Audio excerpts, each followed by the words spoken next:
Hi. I still remember the day we first met, how it felt to see her smile in the crowded hallway of our high school. She was the girl everyone noticed, the kind of person whose laughter filled a room effortlessly. Her name was Emily. Back then, I wasn't anyone special. Just an average guy in my junior year, quiet and a little awkward. But she noticed me, and that changed everything. Emily wasn't just beautiful. She was magnetic. The kind of girl who made people feel lucky to stand beside her. She had these big, expressive brown eyes that seemed to see straight through people, and her hair, always a little wavy, would fall across her face just perfectly when she was deep in thought. It didn't take long before I realized I wasn't the only one falling for her. There were two of us, me and another guy named Jordan. Jordan and I had been friends since grade school. He was a star athlete, the quarterback of the football team, and confident in a way I never was. If we stood side by side, I'd fade into the background while he commanded attention. But with Emily, things were different. We both noticed her at the same time, and our friendship quietly shifted into competition. We never said it out loud. There wasn't any bravado or posturing. But we both knew what we wanted, and that was her. For months, we both tried. Jordan would write her notes and leave them in her locker. He'd show up to her volleyball games, cheering louder than anyone else. Me?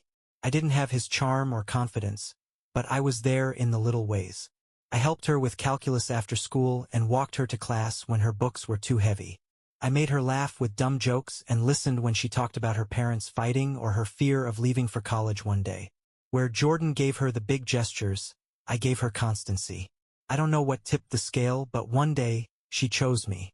It was a quiet afternoon in early spring. We were sitting under a tree behind the school, far away from the chaos of everyone else. I was rambling about something, probably some nerdy fact about movies or books, and she just looked at me with this soft smile. She said my name in a way that made my heart stop. Then she kissed me. From that day on, everything changed. Emily and I were inseparable. I knew Jordan was hurting. He congratulated me at first, patted me on the back and said I deserved her, but I could see the disappointment in his eyes. Slowly, our friendship drifted apart. He stopped hanging out with me, and I didn't stop him. Emily became my whole world, and I was okay with that. We spent the rest of high school together, building the kind of memories you hold on to for a lifetime. Sneaking out to watch late-night movies, eating cheap fast food under the stars, dreaming about the future. She talked about becoming a nurse and helping people, and I talked about writing a book one day. We promised we'd never lose each other, no matter what life threw at us. It felt unshakable, like we were the only people who mattered in a world that stretched too far and moved too fast. But high school has a way of ending too quickly. Graduation came, and suddenly the future felt more real than it ever had before. We had to make choices. I got accepted to a university in our home state, while Emily was heading out of town for school. We tried to ignore the looming distance for as long as we could, but reality hit us when summer began winding down. "We'll make it work," she said one night as we sat in my car. It was the end of August, and I could already feel her slipping away.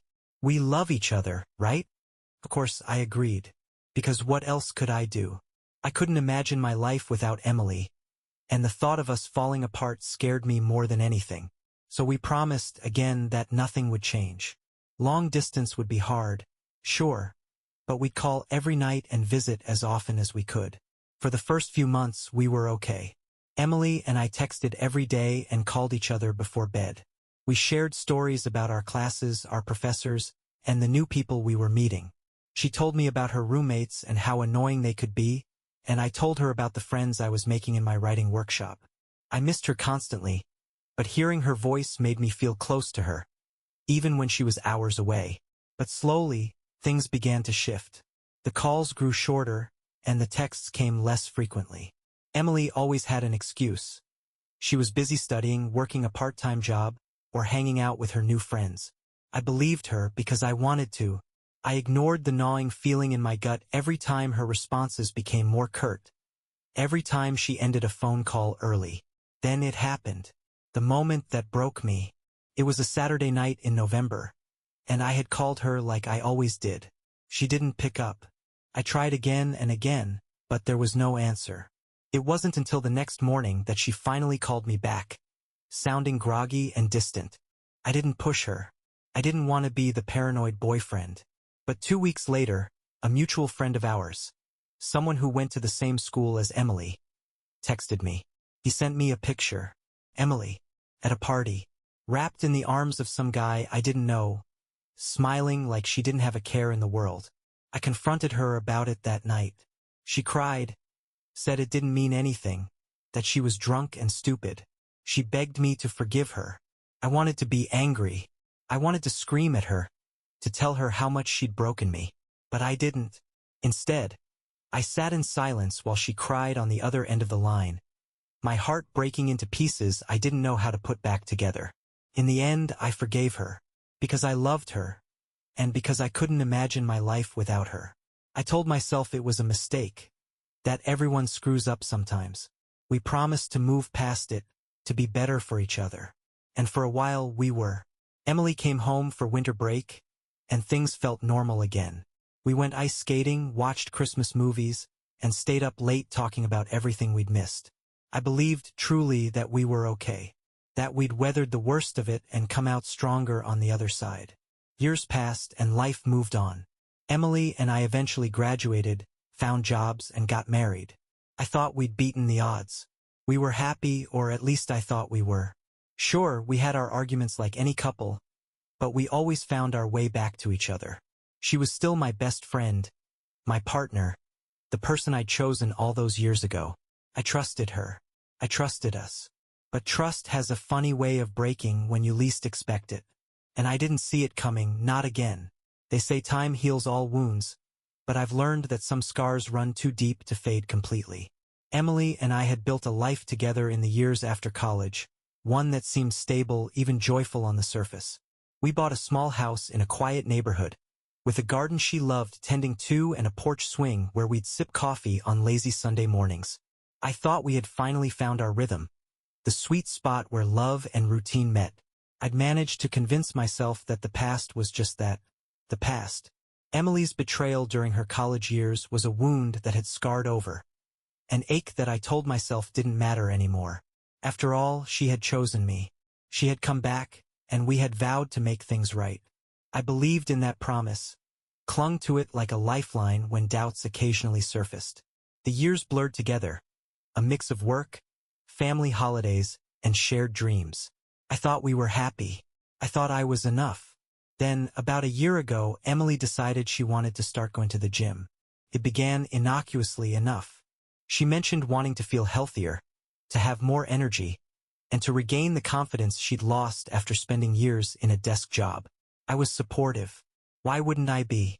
I'd seen her determination before, how she threw herself into every new project with single-minded focus. I was proud of her for wanting to take care of herself, and I even considered joining her. But with my long hours at work and the pressure of my own responsibilities, it never quite happened. Instead, I cheered her on from the sidelines. First, it was great. Emily was excited, glowing in a way I hadn't seen in years. She'd come home from the gym flushed and energized, talking about new exercises she was learning and the sense of accomplishment she felt. She'd always been active when we were younger, playing volleyball and joining intramural teams in college. But this was different. It wasn't just about having fun or staying fit. It was about transformation. I could see it in the way she carried herself, the renewed sparkle in her eyes. I didn't realize it then, but that sparkle wasn't just for me. Over the months, her gym routine became more intense. What started as 3 days a week stretched into 5, then 6. She'd leave straight from work and wouldn't get home until late, often with a quick explanation about running into friends or grabbing a protein shake on the way back. I noticed her spending more time on her phone, too, scrolling through what looked like fitness forums or exchanging messages with people I didn't know. When I asked about it, she brushed it off, saying she was just keeping up with her workout buddies. "It's like a little community," she'd say, smiling. "They keep me motivated." I wanted to believe her, and for a while I did. The first Betrayal crack appeared one evening about 2 months ago. Emily had been distant for weeks, her attention elsewhere even when we were together. Our conversations felt strained, reduced to mundane updates about work schedules and errands. Intimacy had become almost non-existent. When I tried to bring it up, she'd deflect, saying she was tired or stressed.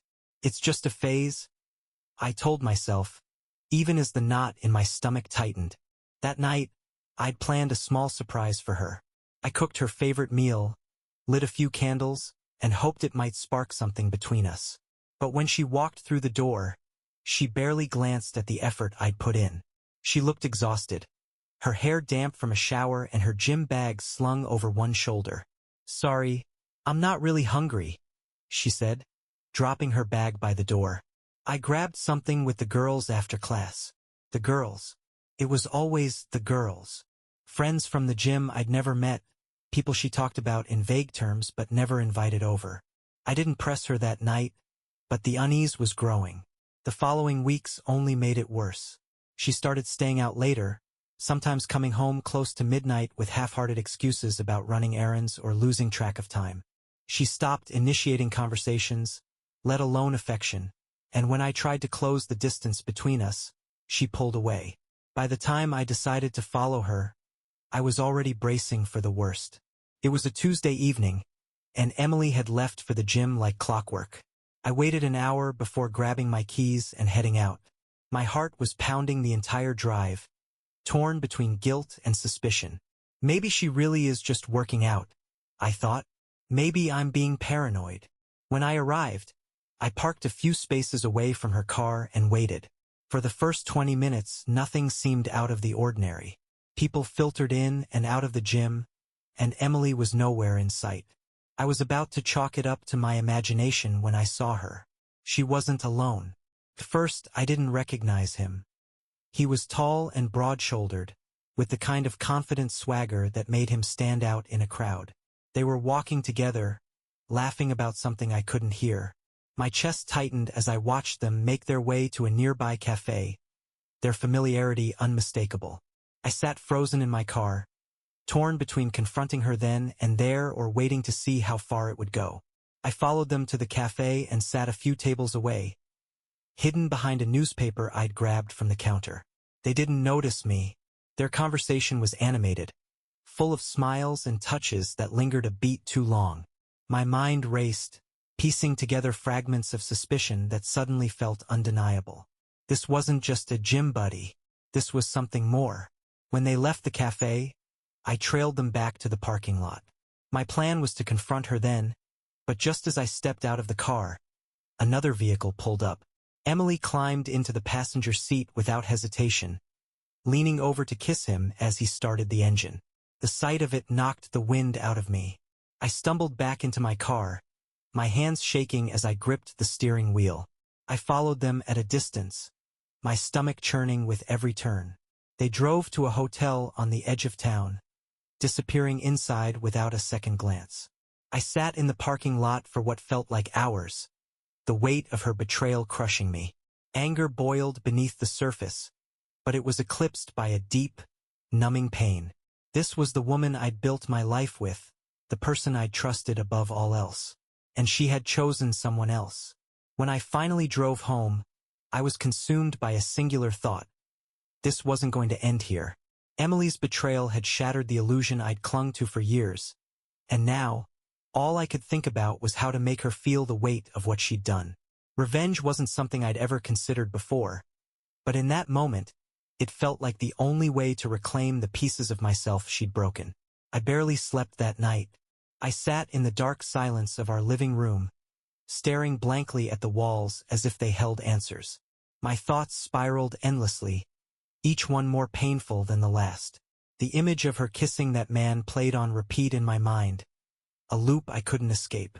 I kept telling myself I'd imagined it, that there had to be some explanation, but the truth was there, undeniable and cruel. Emily was cheating on me again, and this time I couldn't ignore it. By the time the sun crept through the curtains, I felt like a ghost. I heard Emily moving around upstairs, her usual morning routine carrying on as if nothing had changed. She came down the stairs dressed for work, her hair pulled back into a neat ponytail. She glanced at me as I sat on the couch, still in the clothes I'd worn the night before, but she didn't ask why I looked like hell.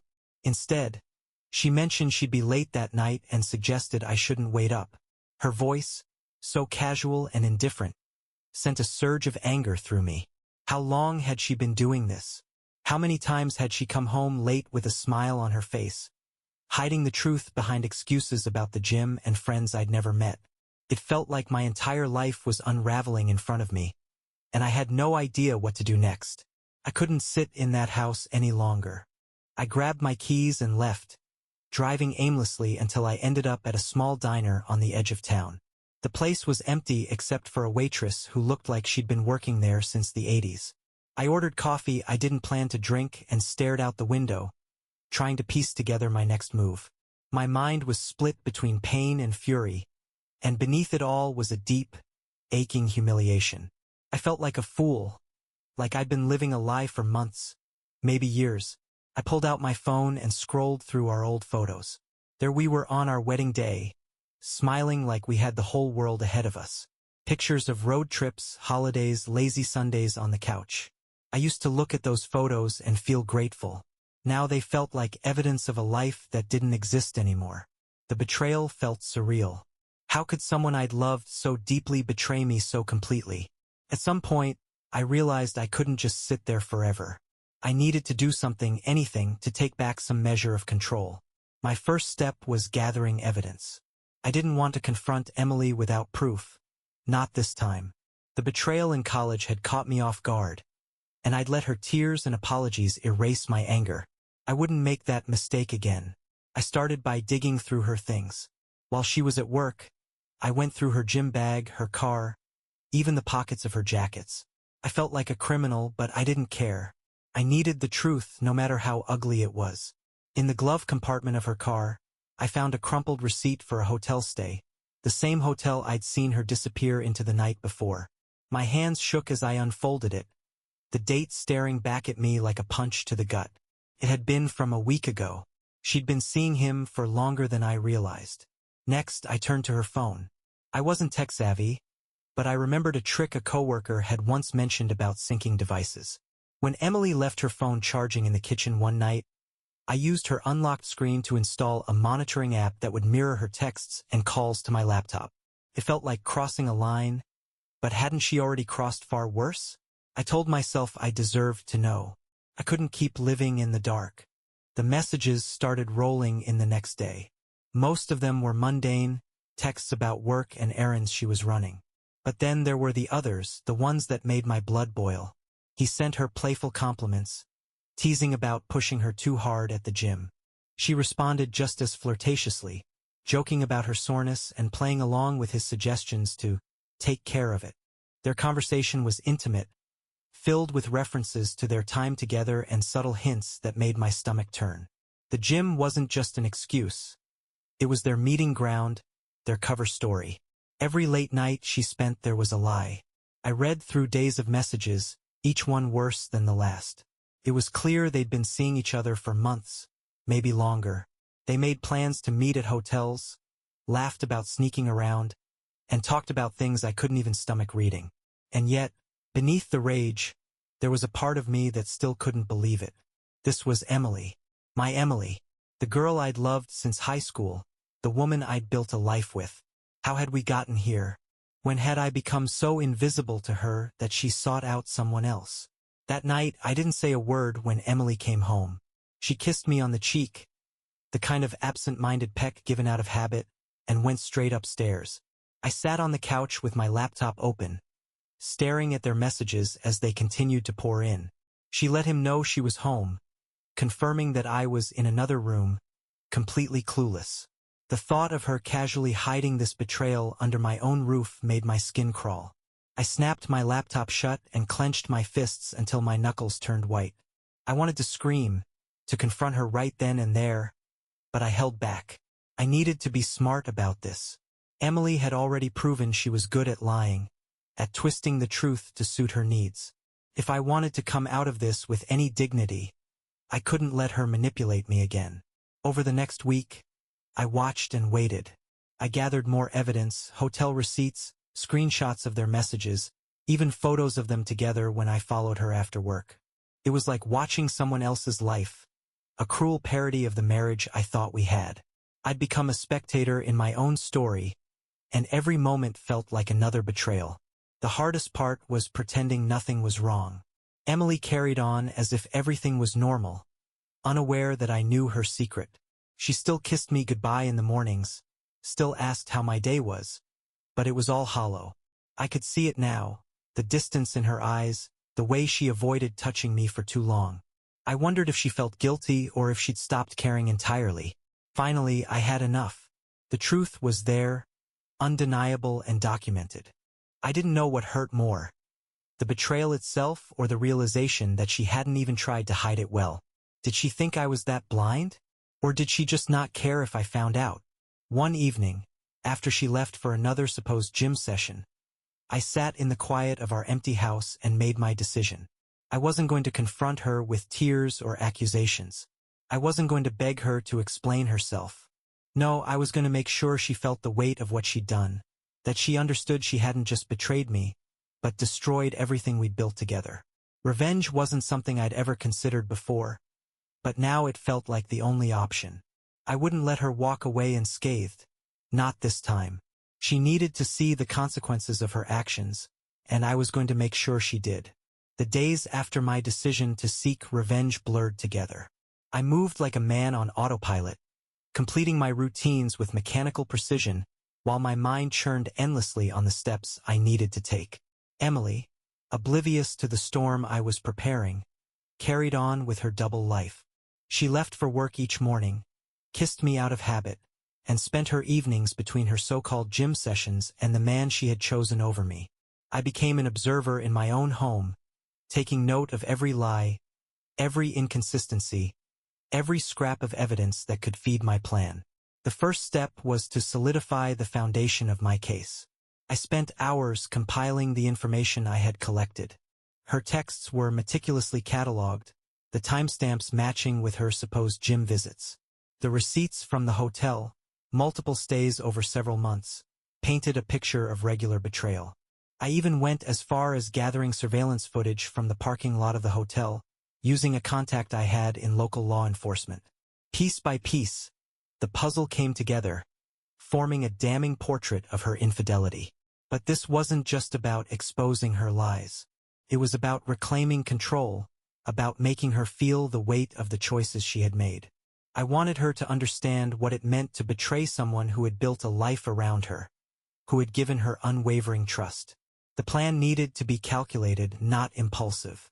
If I struck too soon, she might find a way to twist the narrative, to turn her betrayal into something she could justify. Couldn't allow that. One night, as I sat alone in the dim light of the living room, I drafted the framework for my plan. It wasn't enough to confront her. That would only give her the chance to deny, to deflect. No, I needed her to be faced with the undeniable truth in a way that would shatter the facade she had built. My goal wasn't just to end our marriage, but to ensure that her betrayal left a lasting mark, a scar she couldn't ignore. The first phase involved the people closest to us. Emily's family had always adored me, seeing me as the steady, reliable husband who had been with her through thick and thin. Her parents, in particular, had always treated me like a son. I decided they needed to know the truth before anyone else. But instead of confronting them outright, I prepared a package. Screenshots of her texts, copies of the hotel receipts, and a detailed timeline of her actions. I wrote a letter to accompany it, laying out everything as calmly and clearly as possible. I wanted them to see the betrayal for what it was, without giving Emily the chance to spin a story of her own. The second phase was more public. Our social circle was small but close-knit. Friends we had known for years would never suspect that Emily was capable of this. I'd always been the quieter one in our relationship, happy to let her take the spotlight at gatherings and events. Now, I planned to use that to my advantage. At our next get-together, I would let the truth slip out in a way that couldn't be ignored. A carefully placed comment, a casual mention of the hotel receipts, just enough to spark questions and let the evidence do the rest. The final phase was the most personal. Emily had always prided herself on her image, on the perception that she was a devoted wife and a hardworking professional. Her co-workers respected her, her friends admired her, and she thrived on that admiration. I decided to focus on her workplace. It wasn't difficult to find the email addresses of her colleagues and supervisor. I composed a concise, professional email attaching the evidence of her infidelity, framing it as something they needed to be aware of given her behavior. I didn't embellish or editorialize. The facts spoke for themselves. As the plan took shape, I felt a strange sense of calm. The anger that had consumed me in the beginning had dulled into something colder, more focused. This wasn't about rage anymore. It was about justice. About making sure Emily couldn't walk away from this unscathed while I was left to pick up the pieces of my life. The day I set everything into motion was like any other. Emily left for work in the morning, her cheerful goodbye ringing hollow in my ears. I waited until she was gone before beginning. The package for her parents was sent by courier, ensuring it would arrive by the afternoon. The email to her colleagues went out an hour later, time to land just before their lunch break. By the time she returned home that evening, the truth would already be unraveling around her. I spent the rest of the day in a strange state of anticipation. Part of me felt a flicker of doubt, wondering if I had gone too far, if there was still a way to salvage what was left of our marriage. But every time I thought of her lies, of the man she had kissed in that parking lot, the doubt evaporated. She had made her choices, and now she would face the consequences. When Emily walked through the door that evening, I was waiting for her. She paused in the entryway, her expression wary as she noticed the box of her belongings I had placed by the door. I didn't say anything, simply handed her an envelope containing the evidence I had collected. She opened it with trembling hands, her face pale as she read through the contents. For the first time, I saw genuine fear in her eyes. I didn't raise my voice. I didn't need to. The weight of her actions was already pressing down on her, and she knew there was no way to talk her way out of it.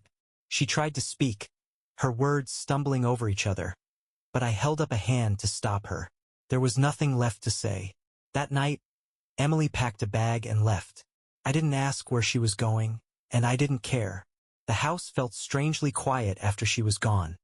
The silence both a relief and a reminder of everything that had been lost. For the first time in months, I felt like I could breathe again. The road ahead wouldn't be easy, but I knew I had taken the first step toward reclaiming my life. In the days that followed, the fallout from Emily's actions rippled outward. Her parents called me, devastated and apologetic. Friends reached out, offering support and expressing their disbelief.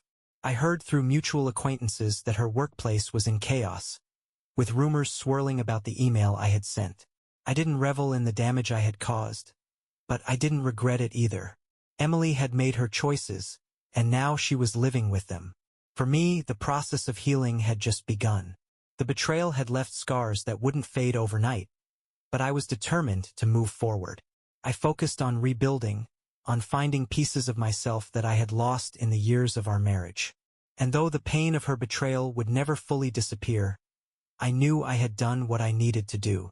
I had taken back control, and for the first time in a long time, I felt free. How was the video? Don't forget to like and subscribe for more. See you in the next video. Bye bye.